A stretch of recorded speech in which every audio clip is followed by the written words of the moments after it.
ಧನುರಾಸನ. ಧನುರಾಸನ ಎಂದರೆ ಬಿಲ್ಲಿನ ಭಂಗಿ. ಈ ಯೋಗಾಸನದಲ್ಲಿ ಹೊಟ್ಟೆಯ ಮೇಲೆ ಮಲಗಿ ಮೊಣಕಾಲನ್ನು ಭಾಗಿಸಿ ಪಾದಗಳನ್ನು ಕೈಯಿಂದ ಹಿಡಿದು ಎದೆ ಹಾಗೂ ಕಾಲುಗಳನ್ನು ನೆಲದಿಂದ ಮೇಲಕ್ಕೆತ್ತಿ ಬಿಲ್ಲಿನ ಆಕಾರವನ್ನು ರಚಿಸಲಾಗುತ್ತದೆ.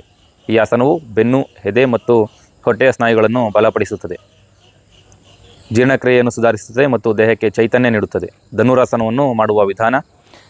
ಧನುರಾಸನವನ್ನು ನಾವು ಶವಾಸನದಿಂದ ಮಾಡಬೇಕು. ಶವಾಸನದಿಂದ ಮಾಡುವಾಗ ನಮ್ಮ ಬಲಗಡೆಯಿಂದ ಹೊರಳಿ ನಮ್ಮ ಹೊಟ್ಟೆಯ ಮೇಲೆ ಮಲಗಬೇಕು.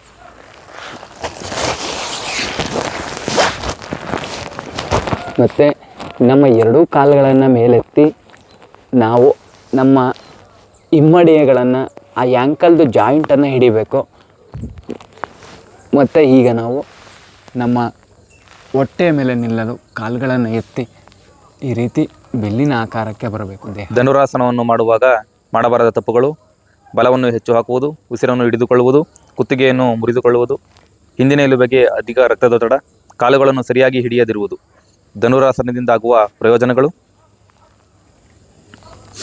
ಸ್ನಾಯುಗಳ ಬಲವರ್ಧನೆ, ಹೊಟ್ಟೆಯ ಸ್ಥಿತಿಯು ಉತ್ತಮ, ದೇಹದ ಭಂಗಿಯನ್ನು ಉತ್ತಮಗೊಳಿಸಿಕೊಳ್ಳಬಹುದು, ಉಸಿರಾಟದ ಸುಧಾರಣೆ, ಮಾನಸಿಕ ಪ್ರಯೋಜನ. ಮುನ್ನೆಚ್ಚರಿಕಾ ಕ್ರಮಗಳು: ಕುತ್ತಿಗೆಗೆ ಒತ್ತಡ ನೀಡಬಾರದು, ಒತ್ತಡವನ್ನು ತಪ್ಪಿಸಬೇಕು, ಅತಿಯಾದ ಅವಸರದಿಂದ ಮಾಡಬಾರದು, ಹೆಚ್ಚು ಕಾಲದ ಅವಧಿಗೆ ಈ ಆಸನವನ್ನು ಮಾಡಬಾರದು, ನಂತರ ನಿಧಾನವಾಗಿ ಸ್ಥಿತಿಗೆ ಮರಳುವುದು.